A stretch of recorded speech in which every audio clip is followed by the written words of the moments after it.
আমি বিদেশী নহয়, আমি নিজৰ মাটিৰ অধিকাৰৰ কাৰণে যুঁজি আছো। ইয়াৰ পৰা আটক কৰি লৈছো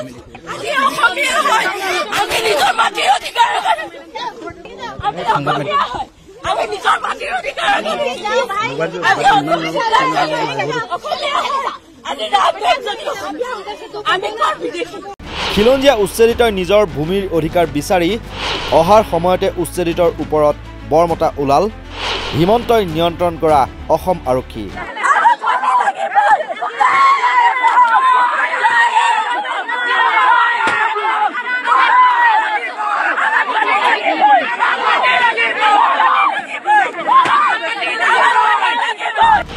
এইসকল কোনো মিয়া মুছলমান নহয়, এইসকল কোনো অচিনাকিও নহয়। মিয়া মুছলমানক উচ্ছেদ কৰা বুলি বাহ লোৱা হিমন্ত চৰকাৰৰ প্ৰকৃত স্বৰূপ এয়া। আৰু পৰে পৰা সকল প্ৰতিবাদকাৰী শিক্ষকৰ ওপৰতকৈ তেওঁলোকে প্ৰতিবাদ সাব্যস্ত কৰি আছিল। শান্তিপূৰ্ণভাৱে তেওঁলোকে নিজৰ প্ৰতিবাদী কাৰ্যসূচী ৰূপায়ণ কৰি আহিছিল, কিন্তু পৰে পৰা ইয়াত আৰক্ষী আৰু অৰ্ধ সামৰিক বাহিনীৰ উপস্থিতি আমি দেখিবলৈ পাইছিলোঁ।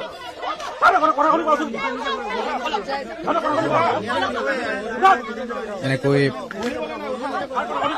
হয়, মঙলবাৰৰ দিনটোত শিলখাকুৰ খিলঞ্জীয়া উচ্ছেদিত ভূমিত পুনৰ নিজৰ অধিকাৰ সাব্যস্ত কৰিবলৈ অহাৰ সময়তে তীব্ৰ উত্তেজনাৰ সৃষ্টি হয়। 5 মিনিটৰ ভিতৰত সেই স্থান খালী কৰিবলৈ আৰক্ষীয়ে নিৰ্দেশ দিয়াৰ পাছতো প্ৰতিবাদকাৰীসকল আঁতৰি নোযোৱাত আৰক্ষী প্ৰতিবাদকাৰীৰ মাজত প্ৰথমে হতাহতিৰ সৃষ্টি হয়। তাৰ পাছতে টানি চুচুৰাই আজুৰি আৰক্ষীয়ে লৈ যায় প্ৰতিবাদকাৰীসকলক। প্ৰতিবাদকাৰীসকলৰ স্পষ্ট মত, আমি অসমীয়া হয়, আমি মাটিৰ অধিকাৰ বিচাৰি আহিছোঁ। অসমীয়া জাতিৰ কথা কোৱা হিমন্তৰ দিনতে আমি ঘৰ হেৰুৱাই বাটত থাকিবলগীয়া হৈছে।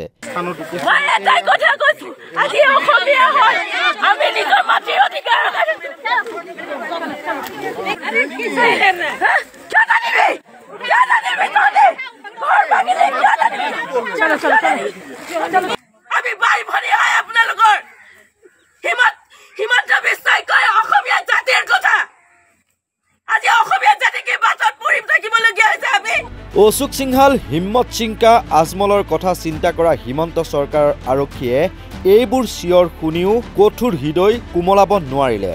প্ৰতিবাদকাৰীসকলক টানি আজুৰি চুচৰাই লৈ যায় দিছপুৰ আৰক্ষীয়ে। মহিলা প্ৰতিবাদকাৰীসকলক পাণবজাৰ থানালৈ আৰু পুৰুষ প্ৰতিবাদকাৰীসকলক দিছপুৰ থানালৈ লৈ যায় আৰক্ষীয়ে। ইয়াক লৈ প্ৰতিক্ৰিয়া প্ৰকাশ কৰিছে কৃষক মুক্তি সংগ্ৰাম সমিতিৰ সাধাৰণ সম্পাদক বিদ্যুৎ শইকীয়াই। খিলঞ্জীয়াৰ মাটিৰ অধিকাৰৰ কথা কৈ ভোট লোৱা হিমন্তৰ দিনত এয়া অত্যন্ত লাজ লগা কথা। কেইবাবাৰো আলোচনাত বহাৰ পাছতো শিলখাকুৰ উচ্ছেদিতই ভূমি লাভ নকৰি নাজল নাথল অৱস্থাৰে দিন কটাবলগীয়া হৈছে। 4 বছৰে বিকল্প স্থানত সংস্থাপন দিয়া নহ'ল কিয় উচ্ছেদিতক? প্ৰতিবাদকাৰীক মুকলি কৰি নিদিলে হিমন্ত বিশ্ব শৰ্মাৰ মুখা খুলি দিম বুলিও হুংকাৰ দিয়ে বিদ্যুৎ শইকীয়াই। আমি অনতি বিলম্বে এই প্ৰতিবাদকাৰীসকলক, উচ্ছেদিত লোকসকলক, ভুক্তভোগীসকলক, খিলঞ্জীয়া লোকসকলক মুকলি কৰি দিবৰ কাৰণে দাবী জনাইছোঁ অসম চৰকাৰ, গৃহ বিভাগ আৰু অসম আৰক্ষীক। আমাৰ স্পষ্ট কথা, মুখ্যমন্ত্ৰী ডাঙৰীয়াৰ কাৰণে অতিকৈ আচলতে লাজ লগা কথা যে যিগৰাকী মুখ্যমন্ত্ৰীয়ে কৈছিলে যে খিলঞ্জীয়া যুৱক মাটিৰ অধিকাৰ দিব, যিগৰাকী মুখ্যমন্ত্ৰীয়ে থলুৱা লোকৰ নাম লৈ জাতি মাটিৰ ভেটিৰ কথা কৈ ক্ষমতাৰ শাসনৰ গাদীলৈ আহিছিল, সেইগৰাকী মুখ্যমন্ত্ৰীয়ে ক্ষমতাৰ গাদীত মুখ্যমন্ত্ৰীৰ আসনত 2021 চনত বহাৰ পাছতেই 2022 চনৰ পহিলা ভাগতে গুৱাহাটীৰ মাজমজিয়াত 100% খিলঞ্জীয়া থলুৱা বৈধ আৰু জনজাতীয় লোক যি 1203টা পৰিয়ালক গৃহহীন কৰিলে, উচ্ছেদ কৰিলে, বৰ্বৰভাৱে আক্ৰমণ কৰিলে। সেই 4টা বছৰে আজি তেওঁলোকক উচ্ছেদ কৰাৰ পিছত সেই লোকসকলে না জল না থল অৱস্থাৰে দিন কটাবলগীয়া হৈছিল। কেইবাবাৰো আলোচনাৰ বহাৰ পাছতো তেওঁলোকক উপযুক্ত ক্ষতিপূৰণ প্ৰদান কৰা নহ'ল। আজি 4টা বছৰে তেওঁলোকক বিকল্প স্থানত সংস্থাপন দিয়া নহ'ল, যাৰ কাৰণে আজি উপায়হীন হৈ 4টা বছৰৰ পিছত এই হিমন্ত বিশ্ব শৰ্মা চৰকাৰৰ শেষ হওঁ অৱস্থাত শেষৰখন বিধানসভা অধিৱেশন 25 নৱেম্বৰ তাৰিখে হ'ব।